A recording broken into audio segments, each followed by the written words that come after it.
Do you feel like you're the only one who sees problems and that nothing really happens until you get involved?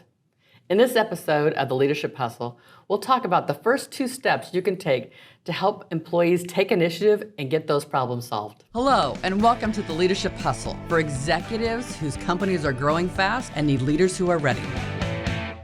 Hi, Michelle. Hello. It's another episode that we've been doing. Shoot, I think we've been doing this for 6 months now. I think so. We've got a few going on. Yeah, still trying to figure out the rhythm. Always a work in progress, right? Yes. So, we're going to talk about a little bit of change, but more than that. Yes. Yeah. So you mentioned the steps, right? Mm-hmm. And when we think about whether you're the owner or that leader in the organization or leader of a team, when it feels like we're the ones always having to point out the obvious, right? We're pretty sure everyone's noticing it, but no one's really stepping up and doing anything about it. That first 2 steps to get people what can they do different that is going to help engage the people, right? So what's that first step? Well, I'm going to step back one, just in that, I so often hear these leaders talk about they've identified a problem, or someone will bring it to them at some point. And then it's like, how long has this been going on? Oh, months and months, years. Like, why did nobody say anything about this? Or do something. Or do something about this. And the frustration and loss of productivity or the loss of something that's gone on in that time is exasperating for leaders.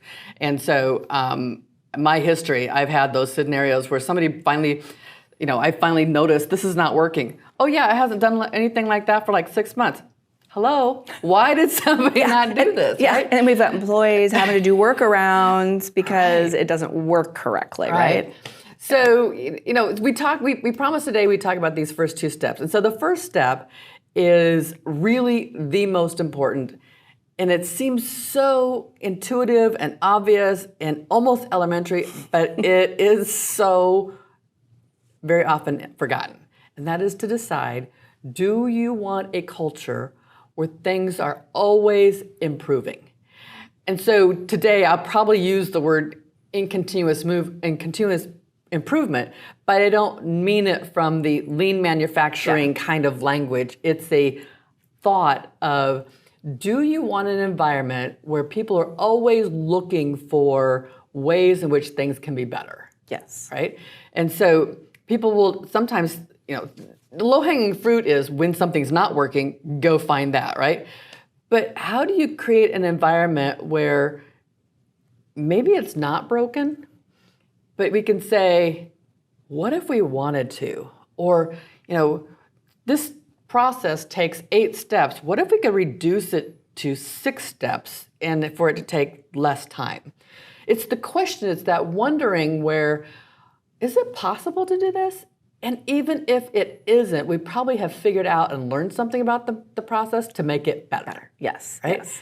So creating an environment where you have to decide, do I want an environment where things are always being questioned and what if, and is there a better way? Just looking for those things. Trust me, some people don't want that, right? But if you get tired of people not bringing you something's not working or not taking initiative. Yeah, it hasn't been working for a year. Right? Yeah. It's like you have to have something from either it's a total continuous improvement culture to a culture that is at least, how do we get employees to at least start bringing problems to us so that we can solve them, right? We have a client that years ago, this is in the 2008, 2009 era, and I remember when we first started working with them, and new president of the company came in, and things had been the way they had kind of been for more than 25 years. It's kind of in an industry that is pretty solid in staying in, this is the way we always done it. They have audits and people that come in and check things, and they have to follow these rules. And so he come walking in and he's like, okay, Andrea, here's what I want. I need to change this culture so that we get things moving. Like, okay, so I started teaching class and I'm like, there's one person that's going to have to change a lot or change out. I'm not sure who it's going to be, if it's going to be one way or the other. But the idea was everything that we did going forward was he had made the decision. He had put that message out. It's not about things are wrong. It's about how to make things better. And he had decided that's what they wanted. Yes. And so, and that gives people permission, right? It gives people permission to think differently. Right. It gives people permission to take risk. It gives people permission to speak up. And that, oh, by the way, it's important. So now we're letting people know that, hey, we can be better. We may, like you had said, we may do some things. We may need to have some things that are done in a very similar manner, but doesn't mean how we do it needs to be the same. We just have to have the same results. Right. And giving people permission to peers to come together and challenge each other on how we go about doing something. Like you had mentioned, it's 8 steps, let's take it to 6 steps. What's a tweak we can make that's gonna just really have an impact at the bottom line, where they're having those types of conversations versus feeling like they're always digging out of a hole with problem kind of conversations. Well, so in every episode we've had so far, we've talked about this one component, and that is clarity. If the president, if the leaders are not talking about, we need an environment, we're looking for ways to make things better, and we don't say that, and we don't keep saying that over and over again in a variety of different ways, but we have to continually remind people until it becomes part of the fabric. And then once it becomes a part of the fabric, everybody will be talking about it. But once you decide that that's what you want, you've got to keep marketing it internally over and over and over again and rewarding it.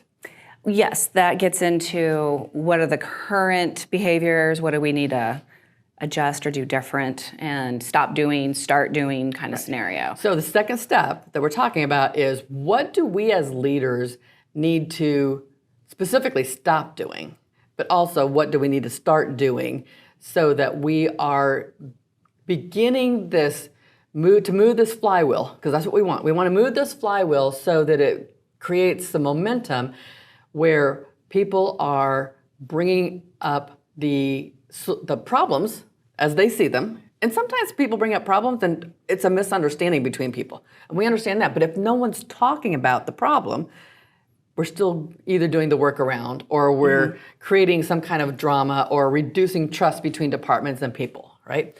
Yeah. So that idea of what should they start doing or stop doing. Let's do what the stop doing. Do you have a few things that you talk to people about stop doing when we're building? Stop doing, to stop ignoring, to stop not giving them your full attention, to stop solving problems, to stop telling them what to do, to stop. I want to say I want to go to start. I want to go to start. Let's just take those. So one of the things that we all have these leaky faces that when somebody brings us something, our faces really tell reactions to what we're thinking, and we've got to be better at having, I don't know if it's poker face, but we've got to be better about managing our facial expressions when somebody brings us an idea, because if somebody says, hey, this is an issue, or I've got an idea of how we could solve this.